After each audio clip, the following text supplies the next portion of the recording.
দেখে নাও তাহলে। Strong roots, APJ Abdul কালামের লেখা, পেজ নম্বর 208 থেকে 209, এমসিকিউ 60 থেকে 101, নম্বর 60 থেকে আজকে শুরু হচ্ছে।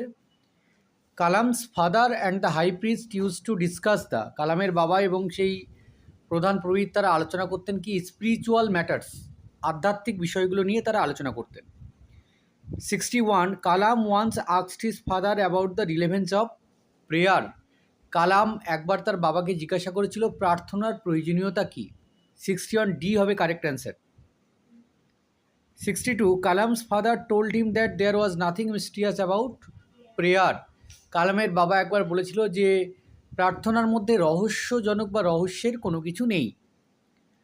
63, according to Zainul Abedin prayer made possible a communion, যে জয়নুল আবেদিনের মতে প্রার্থনা আমাদের একটা সংযোগ স্থাপন করে কিসের কিসের মধ্যে? Of the spirit between people, যে মানুষদের মধ্যে যে আত্মা থাকে সেই আত্মার মধ্যে কিন্তু একটা সংযোগ স্থাপন করে। Of the spirit between people. 64, Zainul Abedin said that through prayer a man can transcend his body, Zainul Abedin বলেছেন প্রার্থনার মাধ্যমে একজন মানুষ তার যে দেহ সেই দেহটা কিন্তু তার মানে সে কী হয়, হালকা হয়ে যায় আর কি। 65, according to doctor Kalam's father during prayer, যে ডক্টর কালামের মতে প্রার্থনার সময়ে one becomes a part of the cosmos, একজন কিন্তু স্বর্গের অংশবিশেষ হয়ে যায়। 66, no division of wealth, age, caste or creed is known to the cosmos, যে যেখানে স্বর্গ রয়েছে সেই স্বর্গে সেখানে কিন্তু ধনী দরিদ্র, বয়স, জাতি কোনো কিছু ভেদাভেদ কিন্তু নেই। 67, Abdul Kalam's father would convey complex spiritual concepts in simple down to earth Tamil, Abdul কালামের বাবা সেই জটিল আধ্যাত্মিক তত্ত্বগুলোকে তিনি একেবারে সহজ সরল সাধারণ তামিল ভাষাতে বলতেন আর কি। 68, অ্যাকর্ডিং টু কালামস ফাদার, মিলিয়ে নাও, according to Kalam's father every human being is a, আর দেখে নাও, পড়া হয়ে যাবে একবার করে। কালামের বাবার মতে যে প্রত্যেকটা মানুষের মধ্যে কী রয়েছে? Specific element within the whole of the manifest divine being, প্রত্যেকটা মানুষের মধ্যে কী রয়েছে? স্বর্গীয় একটা অংশবিশেষ কিন্তু রয়েছে। 69, what does Abdul Kalam's father teach him about travels and suffering in the extract, Abdul কালামের বাবা সমস্যা এবং দুঃখ সম্পর্কে এর মধ্যে দিয়ে তাকে কী বুঝিয়েছেন? উত্তর হলো one should always sick help to overcome them, যে একজনের অবশ্যই সবসময় সাহায্যের প্রয়োজন এই সব কিছুকে অতিক্রম করার জন্য।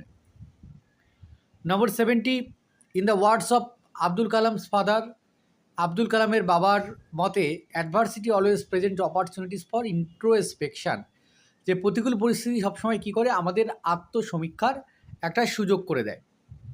71, according to Kalam's father since adversity always presents opportunities for introspection we must try to understand it's relevance, যে আব্দুল কালামের বাবার মতে যেহেতু প্রতিকূল পরিস্থিতি আমাদের সামনে সবসময় সুযোগ করে দেয় আত্মসমীক্ষার, তাই আমাদের কি করা উচিত? আমাদের এটা বোঝা উচিত। 72, adversity always present opportunities for introspection, here the word introspection means, যে এই লাইনটার মধ্যে ইন্ট্রোস্পেকশন শব্দটার অর্থ কী? ইন্ট্রোস্পেকশন মানে হচ্ছে deep thought about one's own thoughts, feeling or behaviour, যে একজনের তার চিন্তাভাবনা, তার অনুভব, সেই অনুভূতিগুলোকে গভীরভাবে পর্যবেক্ষণ করা। 73, why don't you say this to the people who come to you for, যে লোকেরা তোমার কাছে আসে তাদেরকে তুমি এটা বলো না কেন? The people came to Kalam's father for, লোকেরা কালামের বাবার কাছে আসে কেন? ফর হেল্প অ্যান্ড কোঅপারেশন, সাহায্যের জন্য, সহযোগিতার জন্য। 74, looking straight into Kalam's eye, Jainulabdeen tried to জাজ Kalam's capacity to comprehend his word, যে একেবারে সরাসরি কালামের চোখের দিকে তাকিয়ে জয়নুল আবেদিন চেষ্টা করেন কি কালামকে তিনি যে কথাটা বলবেন সেটা তিনি কতটা বুঝতে পারবেন। তো capacity to comprehend his word. 75, Kalam's father answered his question in a low deep voice, কালামের বাবা প্রশ্নগুলোর উত্তর দেন একটি নিচু গম্ভীর স্বরে। 76, the words of Abdul Kalam's father filled him with a strange energy and enthusiasm, যে আব্দুল কালামের বাবা যে কথাগুলো তাকে বলেছিলেন তা তাকে এনার্জি এবং উৎসাহে পরিপূর্ণ করেছিল। 77, according to Kalam's father when ever one feels lonely one starts looking for company, যে কালামের বাবার মতে যখন একজন একাকী অনুভব করে তখন সে সবসময় কী করে, একটা সহচর্য খোঁজে। 78 according to Kalam's father when people are in trouble they, কালামের বাবার মতে যখন মানুষ সমস্যায় পড়ে তখন তারা কী করে, look for someone to help them, তারা এমন কাউকে খোঁজে যে তাকে সাহায্য করবে। 79 according to Kalam's father whenever human beings reach an impasse, কালামের বাবার মতে যখন একজন সমস্যার মধ্যে পড়ে তারা কী করে, they look for someone to show them the way out, তারা এমন একজন কাউকে খোঁজে যে তাদেরকে পথ দেখিয়ে নিয়ে যেতে পারবে বা সেই সমস্যা থেকে উত্তরণ ঘটাতে পারবে তার। নম্বর 80 every recurrent anguish longing and desire finds its own special helper, যে প্রত্যেকটা রাগ, দীর্ঘসূত্রিতা এবং চিন্তার একটা বিশেষ স্পেশাল হেল্পার বা বিশেষ সহযোগী রয়েছে। 81 the people who came to Zainul Abedin were, যেসব লোকেরা জয়নুল আবেদিনের কাছে আসে তারা ইন ডিস্ট্রেস, তারা সমস্যার মধ্যে থাকে। 82 Kalam's father believe that the people in distress he was, কালামের বাবা বিশ্বাস করেন যে যেসব লোকেরা সমস্যার মধ্যে থাকে এবং তার কাছে আসে আর তিনি একজন, হি ওয়াজ এ মিয়ার মিডিয়েটর, তিনি সব কিছুর মধ্যে একটা মধ্যস্থতা করার চেষ্টা করেন। 83 Kalam's father works as a go between in people's effort to propitiate demonic forces with, কালামের বাবা তিনি কী করেন, এই মানুষদের মধ্যে যে আসুরিক বা শক্তিগুলো রয়েছে সেগুলোকে তিনি দূরে পাঠানোর চেষ্টা করেন। কীভাবে? প্রেয়ার্স অ্যান্ড অফারিং, প্রার্থনা এবং দানের মধ্য দিয়ে। 84 this is not a correct approach at all here, this refers to, এটা সবসময় সঠিক নয়। এখানে দিস রেফার্স টু এটা বলতে কোনটাকে বোঝানো হয়েছে, propitiating demonic forces with prayers and offerings, যে তাদের মধ্যেকার আসুরিক শক্তিগুলোকে প্রার্থনা এবং দানের মাধ্যমে দূরে সরানো।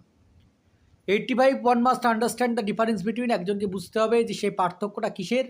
এ fear ridden vision of destiny, একটা ভয়চকিত দৃষ্টিতে তাকিয়ে থাকা, and the vision that enables us to seek the enemy of fulfilment within our self, আর আরেকটা দৃষ্টি যেটা বোঝায় যে আমাদের মধ্যে কিন্তু শত্রু আমাদের মধ্যেই নিহিত রয়েছে। 86 what did Kalam's father emphasise as the কি টু এ পিসফুল লাইফ, কালামের বাবা তিনি কি বলেছেন যে আমাদের শান্তিপূর্ণ জীবনের চাবিকাঠি কি? উত্তর হচ্ছে সিম্পলিসিটি অ্যান্ড স্পিরিচুয়ালিটি, সাধারণভাবে বাঁচা এবং আধ্যাত্মিকভাবে বাঁচা।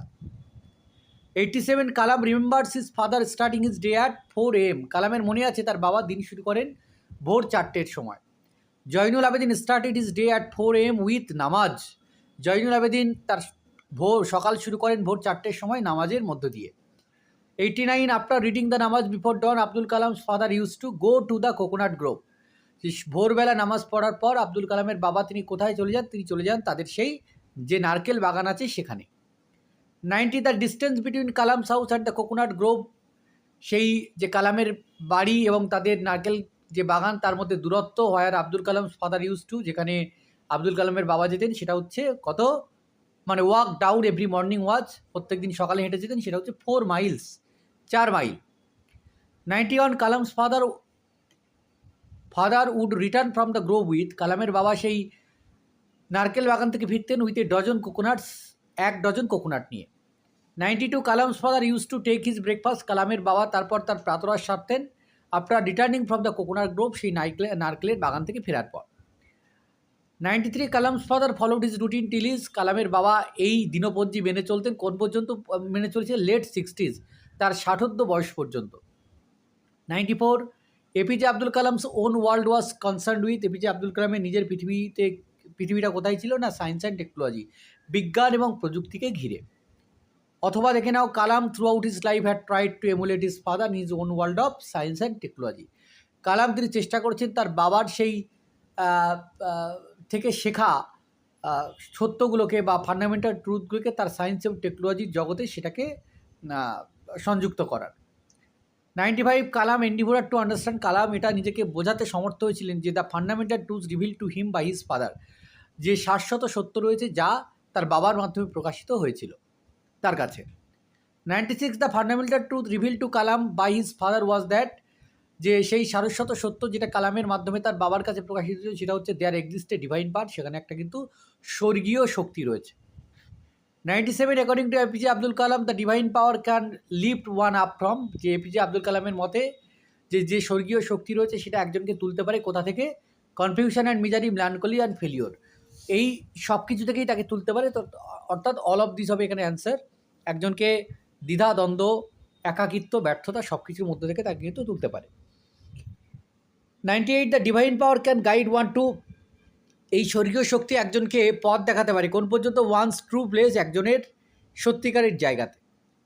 99 according to Kalam, serving physical and emotional bond leads one to peace, freedom and happiness, all of this হবে অ্যান্সার। যে একজন যদি তার মানসিক এবং দৈহিক বন্ধন দৃঢ় হয় তাহলে সে শান্তির রাস্তায়, স্বাধীনতার রাস্তায়, সুখের রাস্তায় এগিয়ে যায়।